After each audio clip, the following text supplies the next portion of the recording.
morning, ladies and gentlemen. My name is Michalis. I'm one of the market analysts here at HFN, and I'd like to welcome everybody to another live trading session. Today, we're going to be looking at gold, mainly for two reasons. If we're looking at gold, we're getting mixed signals, so maybe traders need some assistance on what technical analysis is currently indicating. And in addition to this, we're about to see a lot of volatility over the next 2 days within gold, because we've of course got in the US today the producer inflation being released, and tomorrow we'll see consumer inflation being released. That's going to create a lot of volatility on the price of gold and also with the US dollar as well. So we have to keep that in mind. Now, if we're looking at technical analysis, like I said, we're getting mixed indications. We're currently at a neutral level, should we say, because if we look at gold on a 2-hour time frame, there's a couple of things that we of course can note. Now, number one, if we're looking at the price highs, we can definitely see in the longer term we're seeing consecutive price highs. We're also witnessing consecutively higher price lows as well.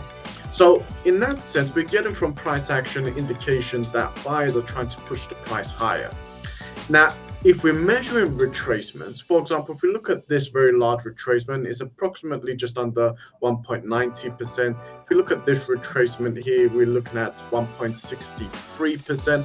And if we look at the current retracement that we're seeing, we're looking at just over 1.5%. So we're still within that bracket where this could still be a retracement. So it's not, should we say, unheard of that investors are trying to still keep in mind this picture that this is a retracement that we're witnessing and buyers will re-enter the market. Now, at the moment, buyers have re-entered the dip. We saw that yesterday, but we need to establish if that's going to continue throughout the next 24 hours.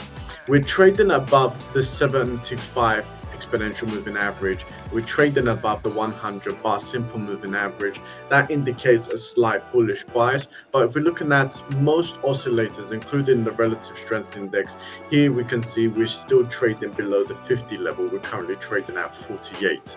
So that's giving a bearish bias. And this is why we're saying we're looking at mixed signals, because traders want to establish now is this a retracement, and now the price is going to continue moving upwards. We've seen a small attempt, but we're still very early on in that as the price is increasing. Or is this upward increase the retracement, in which case, it's retraced now and then the downward price movement is going to form. We're going to get that impulse wave, and we're actually going to see a correction back to the previous support level, which is here. Now, this is a very, very vital support level. Number one, because we've got a price rejection candlestick pattern here, and this also, we can see here the average price movement of the previous price range. So that's a very, very important support level in the medium to longer term. But there's a couple of things for us to look at. If we're looking at the Bollinger Bands, the Bollinger Bands are currently pointed downwards. We are still within the bearish side of the Bollinger Band. Now, if we go to the 5-minute time frame, and we look at the price movement, the price currently, the latest swing is a downward swing. So far, it's a retracement. It's not yet a correction, hasn't gone to the previous low yet. But by the looks of it, the market is driving it lower towards potentially that previous low.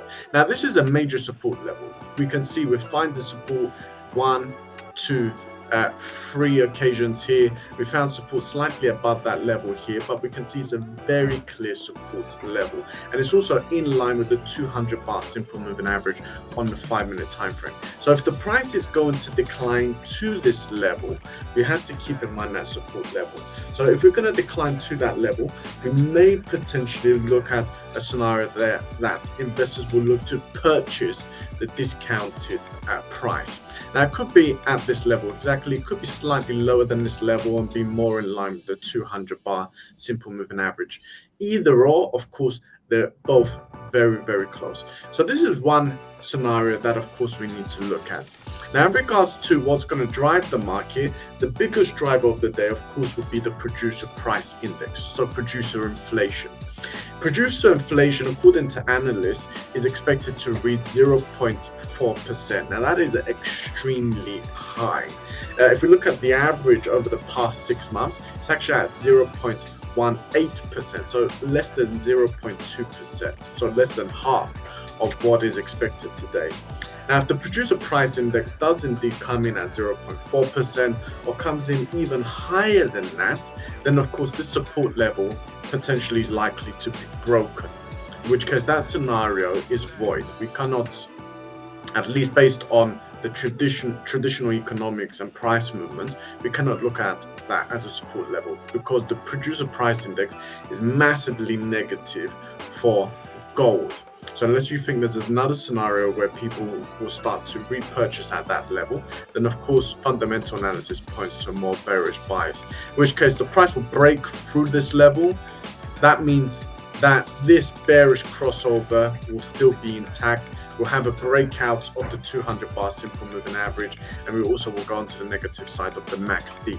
If we go over to a 2-hour time frame, we'll definitely drop and remain within the bearish side of the Bollinger Bands, will remain on the negative side of the RSI as well. So we create a very clear bearish bias for the short term at least. Now, if we are going to see that, of course, because we are above the two trend lines, the 75 EMA and 100 bar SMA, then we've got two targets here that we can take into consideration for the short term.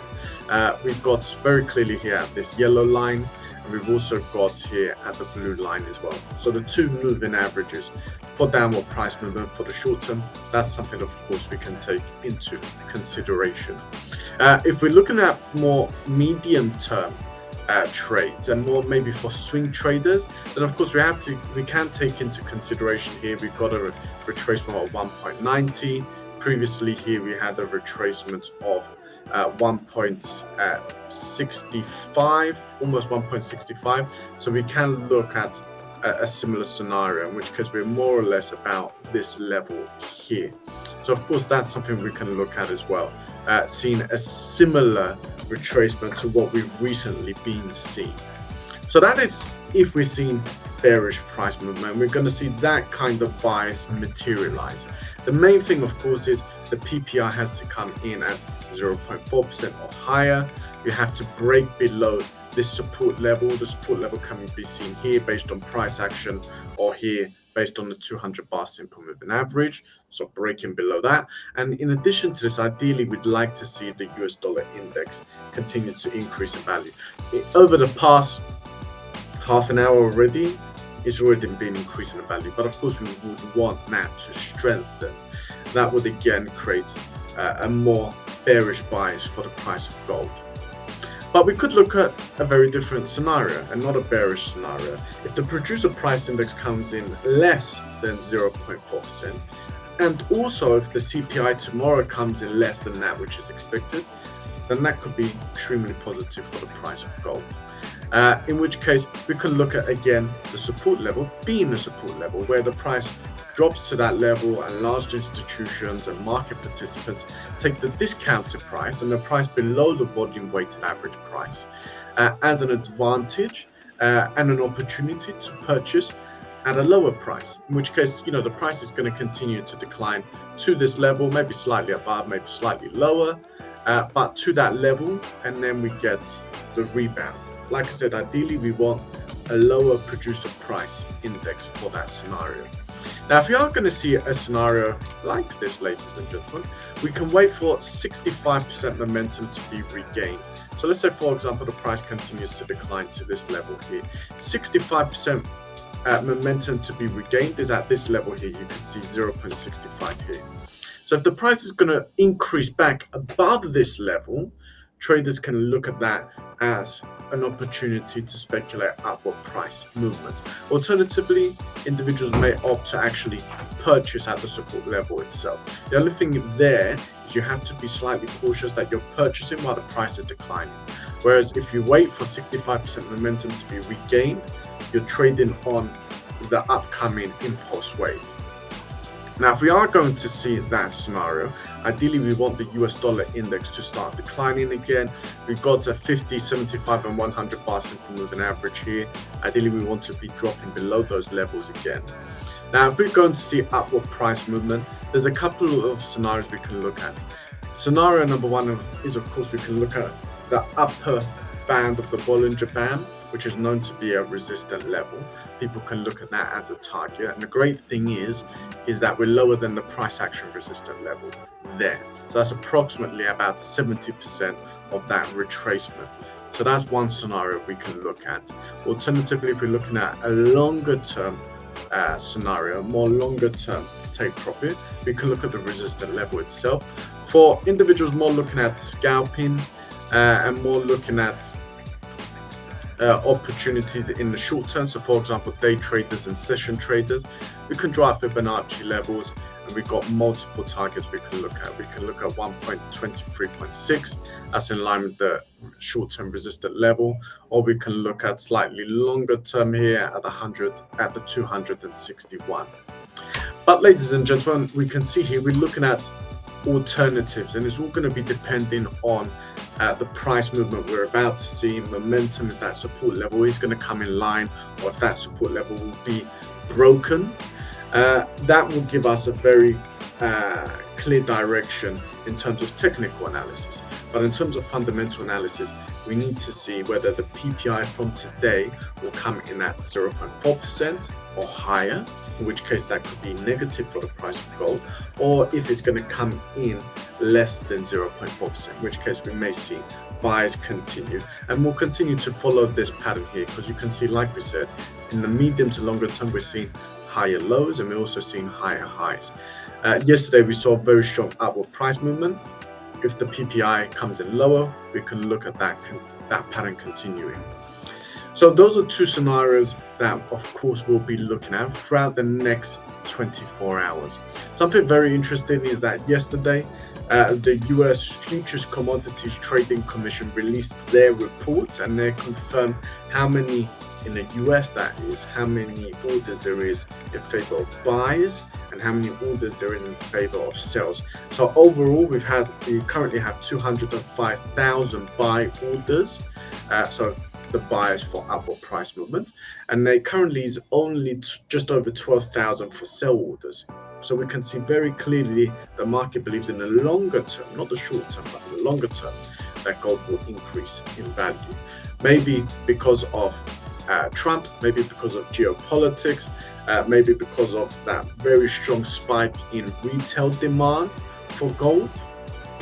There's lots of different possible causes for that. In the past week, though, also adding to that bias is that there's been 10,000 more buy orders, whereas there's only been 1,350 more sell orders. So those are the adjustments that we've seen over the past week.